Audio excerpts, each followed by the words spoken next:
सो आज हम पढ़ेंगे फ्री कंसेंट के बारे में। फ्री कंसेंट, जिस तरह हमने पिछली वीडियो में बात की थी लॉफुल कंसिडरेशन, लॉफुल ऑब्जेक्ट और कॉम्पिटेंसी ऑफ पार्टी के, ये एक बहुत ज़्यादा एसेंशियल एलिमेंट है वैलिड कॉन्ट्रैक्ट का। तो इसी तरह फ्री कंसेंट भी हमारे पास वैलिड एक एसेंशियल एलिमेंट है वैलिड कॉन्ट्रैक्ट का।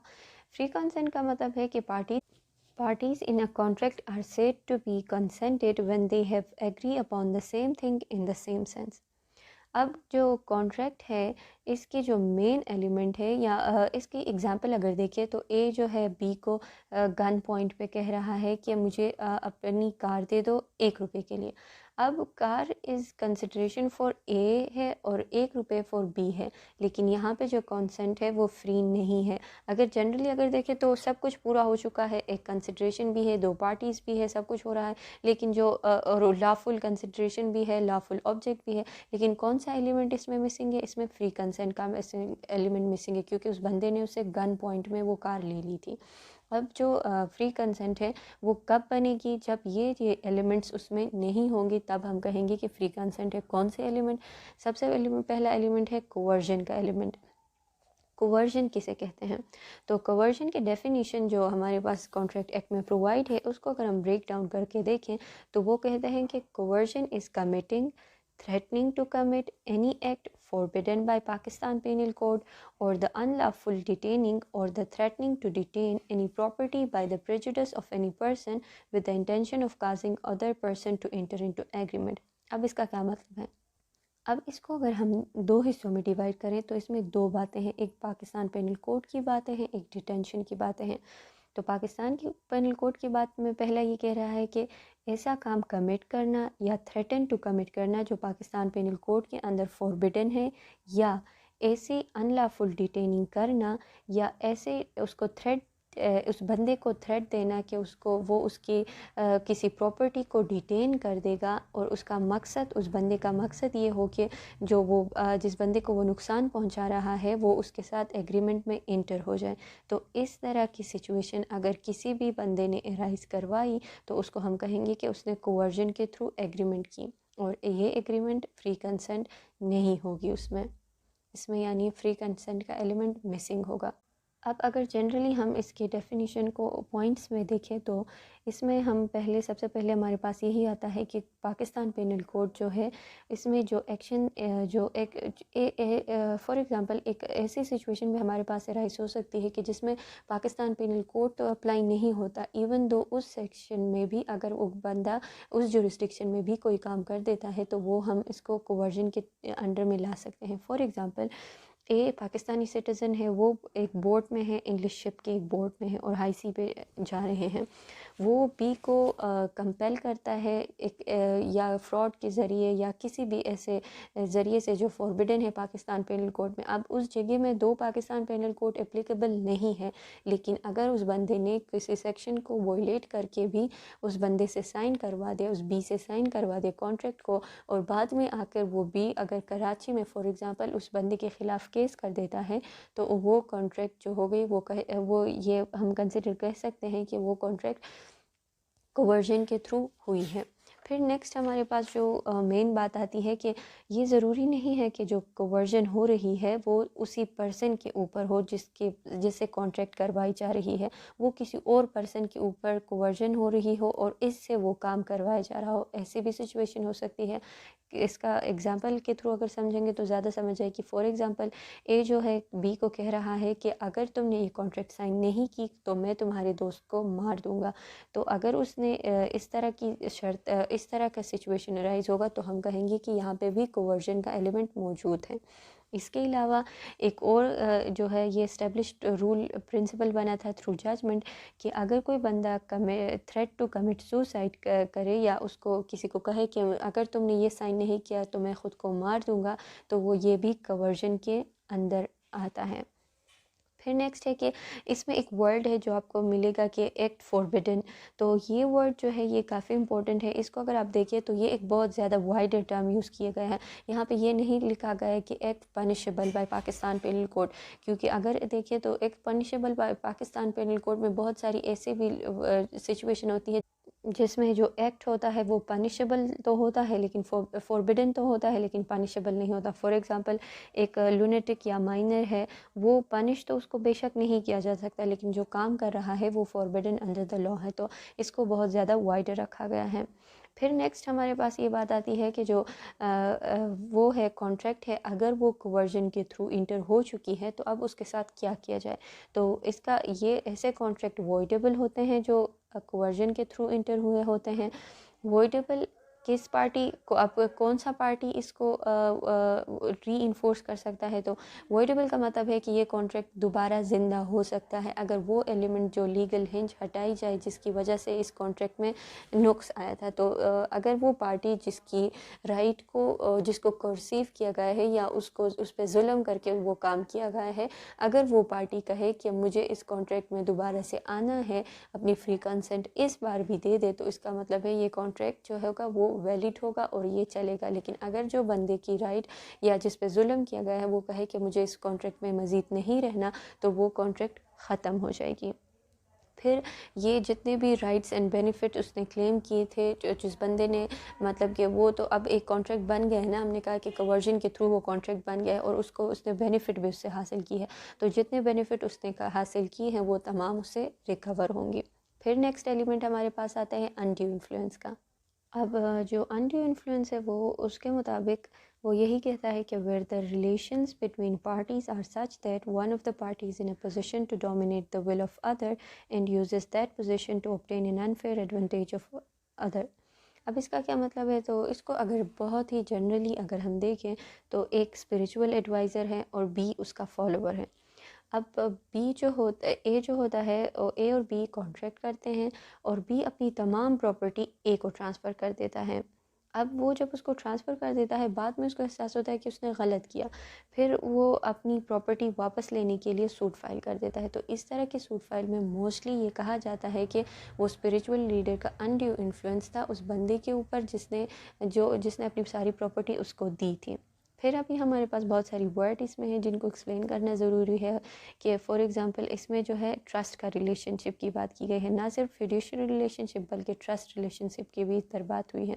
तो ट्रस्ट रिलेशनशिप हमारे पास किन लोगों के साथ बनती है, तो फॉर एग्ज़ाम्पल एक डॉक्टर और पेशेंट का रिलेशन, ये ट्रस्ट का रिलेशन होता है। In the middle of operation वो आपको कहे कि मैं आपका ऑपरेशन जारी नहीं रखूँगा अनलेस एंड अनटिल आप इस पर साइन नहीं करते, तो ये भी एक अनड्यू इन्फ्लुएंस है।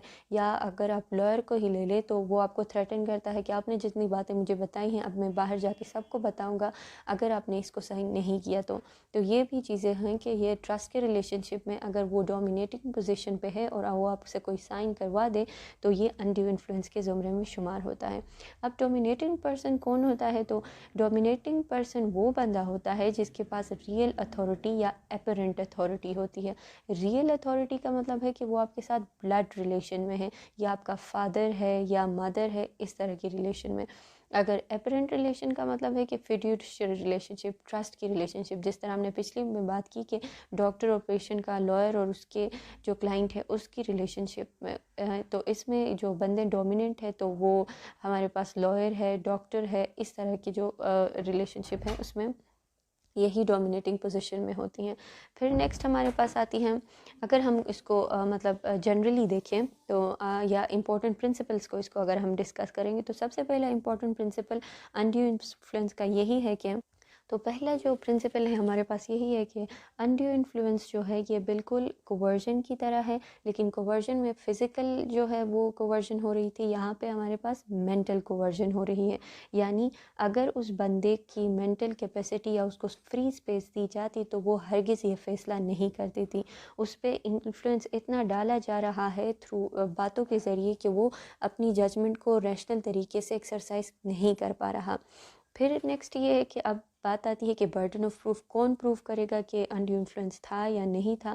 तो अगर कोई रिलेशनशिप नहीं शो हो रही उस कॉन्ट्रैक्टर के बीच में, यानी दो बंदे जो पार्टीज हैं उनके बीच में कोई रिलेशनशिप नहीं शो हो रही है, तो उसका उस वक्त जो ऑनेस्ट ऑफ प्रूफ है या बर्डन ऑफ प्रूफ है वो उस बंदे के ऊपर होगी जो कह रहा है कि अनड्यू इन्फ्लुएंस हुई है।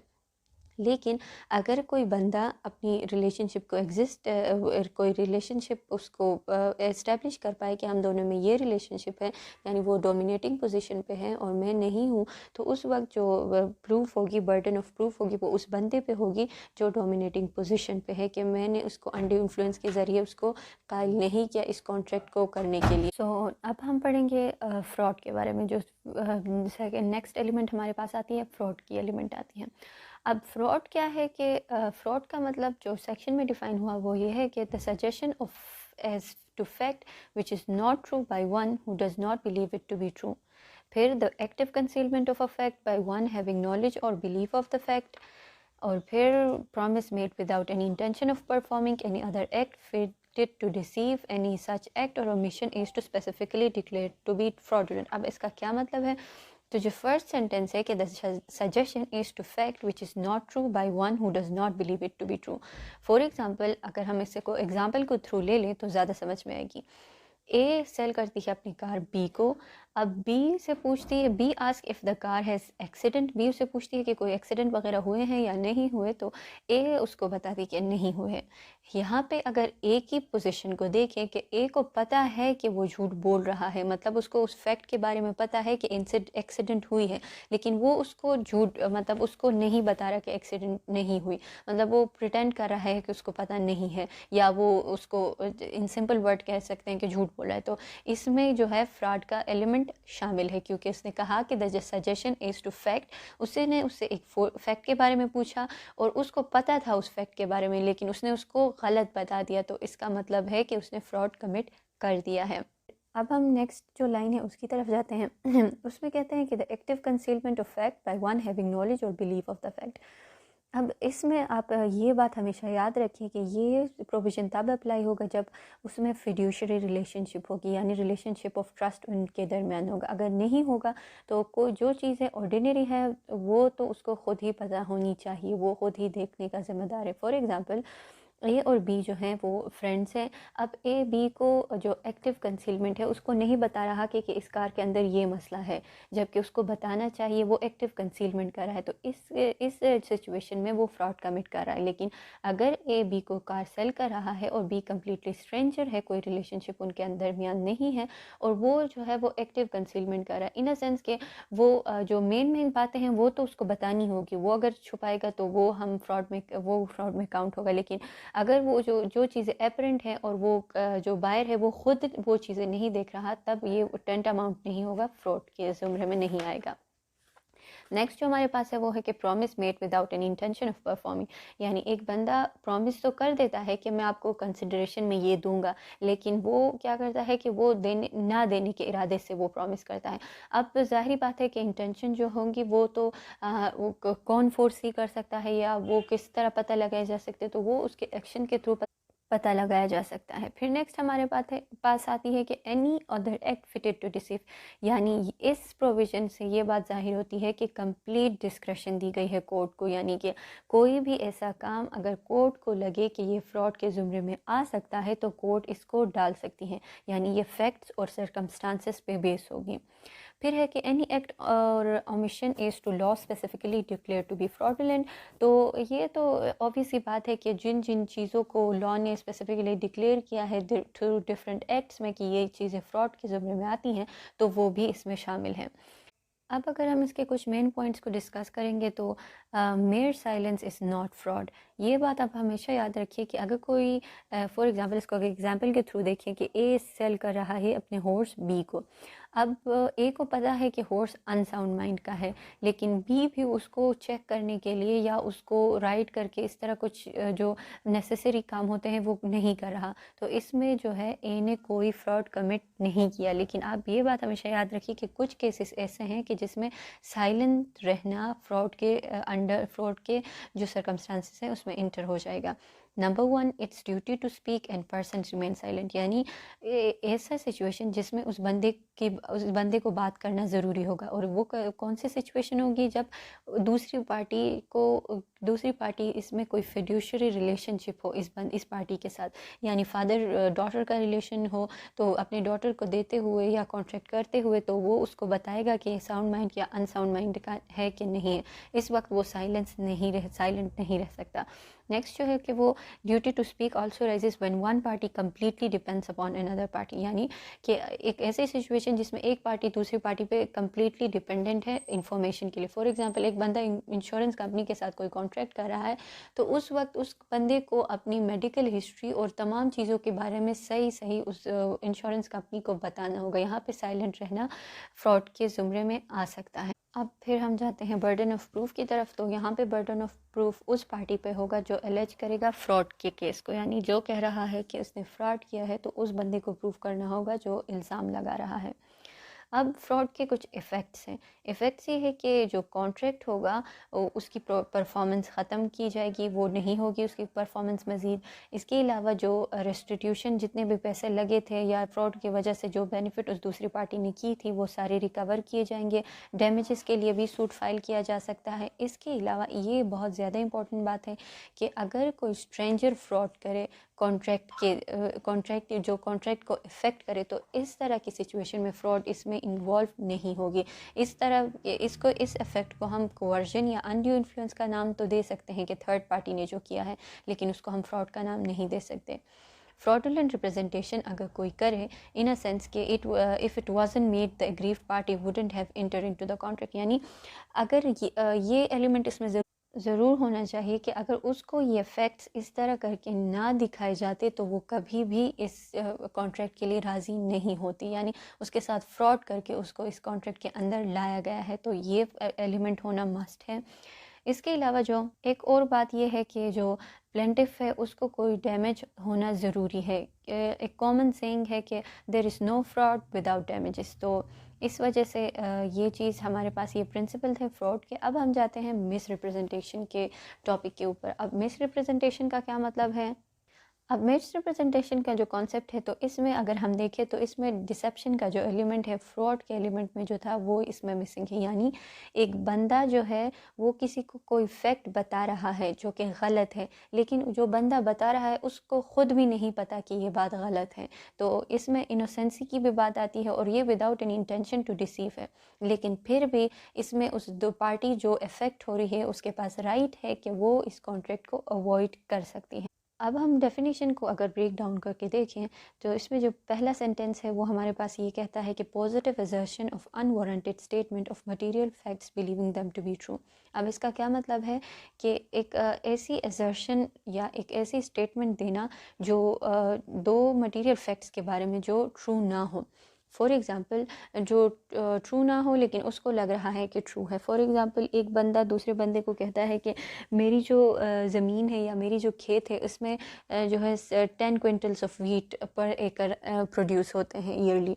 तो वो दूसरा आदमी उसके साथ कॉन्ट्रैक्ट में इंटर हो जाता है, लेकिन बाद में पता चलता है कि सिर्फ 7 क्विंटल्स ऑफ पर एकड़ पे ये चीज़ें प्रोडक्शन हो रही हैं, तो इसमें मिस रिप्रेजेंटेशन का एलिमेंट आ जाता है। फिर नेक्स्ट हमारे पास आती है कि breach of duty which brings advantage to the person committing it by misleading the other to his prejudice, यानी कि ब्रीच ऑफ ड्यूटी इस तरीके से करना कि जो बंदा कॉन्ट्रैक्ट में इंटर हो रहा है उसको नुकसान हो अगर वो उस फैक्ट को डिस्क्लोज उस बाद में या उस टाइम बाद में ना करे, मोर स्पेसिफिकली। तो इसको अगर एग्जांपल के थ्रू अगर हम समझें तो ए कहता है बी से कॉन्ट्रैक्ट करने से पहले उसको बताता है कि हमारे जो मंथली सेल हैं वो 50,000 तक हैं। अब 5 महीने तक नेगोशिएशन चलती है और 5 महीने के बाद जब वो राज़ी हो जाता है तो वो अब उसको नहीं बताता कि हमारे जो मंथली सेल है उसमें फ़र्क आया है, तो ये चुप रहना मिस रिप्रेजेंटेशन के अंडर आ सकता है। फिर है causing mistake about subject mister innocently. अब इसमें भी डिसेप्शन का एलिमेंट नहीं है। मिस्टेक इस इन अ सेंस वो आदमी या वो बंदा कर रहा है कि उसको पता नहीं है, यानी if one of the parties induces to other though innocently to commit a mistake is to the quality of nature of thing bargain there is misrepresentation. For example, एक सेल का कॉन्ट्रैक्ट है कि 500 bags of wheat जो हों जो 500 bags of wheat जो हैं वो वो सेलर को कहता है कि हमारे पास जो ये 500 बैग हैं वीट के, इसमें हमने कोई भी सल्फर शामिल नहीं की है कल्टीवेशन के दौरान, लेकिन असल में हर एक 5 आउट ऑफ 200 एकड़ ऑफ लैंड में सल्फ़र जो है वो डाला गया था, वीट के ऊपर डाला गया था। अब यह यहाँ पे वो आदमी इस फैक्ट के बिना पर कि इस पे कोई सल्फर नहीं डाला गया था प्रोडक्शन के दौरान, वो इन चीज़ों को ख़रीद लेता है। यानी जो मेन सब्जेक्ट एलिमेंट है उसमें जो है मिस्टेक होने की वजह से वो उस चीज़ को ले लेता है। तो इसमें भी मिस रिप्रेजेंटेशन का एलिमेंट शामिल है। अब मिस रिप्रेजेंटेशन के जो इफ़ेक्ट्स हैं इसमें क्या होता है, तो मिस रिप्रेजेंटेशन में एक एग्रीव्ड पार्टी होती है, उसके पास दो रास्ते होते हैं। या तो वो कॉन्ट्रैक्ट को वॉइडेबल करे, यानी वॉइडेबल का ऑप्शन इस्तेमाल करे, या जो है जो दूसरा ऑप्शन है कि वो पार्टी जिसकी वजह से ये मिस्टेक कमिट हुआ है या ये मिस रिप्रेजेंटेशन हुआ है, उसको कहे कि जो रिप्रेजेंटेशन उसने पेश की है उसको अभी ट्रू साबित करके ये कॉन्ट्रैक्ट आगे चलाए। यानी he shall be put in a position where he would have been if representation had been true. तो वो ये भी इंसिस्ट कर सकता है, मिस रिप्रेजेंटेशन के केस में उसके पास ये ऑप्शन भी हैं। अब हम कंक्लूजन की तरफ आते हैं। तो ये सारे जो एलिमेंट्स हैं फ्री कंसेंट के, ये सारे वॉइडेबल हैं, यानी at the option of the aggrieved party वो या तो इसको बंद ख़त्म कर सकता है या तो इसको चला सकता है, मतलब कंटिन्यू कर सकता है। लेकिन ये बात आप ये जहन रखिए कि कोवर्जन जो और अनड्यू इन्फ्लुएंस में जो स्टेटमेंट एग्रीव्ड पार्टी के सामने रखी जाती हैं वो ट्रू होती हैं, यानी उसमें कोई ऐसी बात नहीं होती, गलत बात, उससे कोई चीज़ छुपाई नहीं जाती, सब कुछ सामने होता है, बस सिर्फ या तो कोवर्जन के थ्रू या अनड्यू इन्फ्लुएंस के थ्रू से वो काम करवाई जाती है। लेकिन फ्रॉड और मिस रिप्रेजेंटेशन में जो स्टेटमेंट एग्रीव्ड पार्टी के सामने रखी जाती है वो गलत होती है, यानी वो मिस रिप्रेजेंटेड या जो है वो गलत पिक्चर होती है। तो इसका मतलब है कि यहाँ पे जो फॉल्स स्टेटमेंट है उसको ट्रू करने के लिए भी प्ली ले सकती है जो एग्रीव्ड पार्टी है। हमारी डेफिनेशन अभी कंप्लीट हो चुकी है कॉन्ट्रैक्ट की, यानी कॉन्ट्रैक्ट के लिए जो कॉम्पिटेंसी ऑफ पार्टी थी तो हमने वो पढ़ी, और उसके बाद हमने lawful consideration of lawful object के बारे में पढ़ा, फिर हमने फ्री कंसेंट के बारे में पढ़ा कि फ्री कंसेंट क्या होता है और उसके कितने एलिमेंट्स हैं। तो ये सारे एलिमेंट जब कंप्लीट होंगे तो हम कहेंगे कि एक वैलिड कॉन्ट्रैक्ट बन गया है।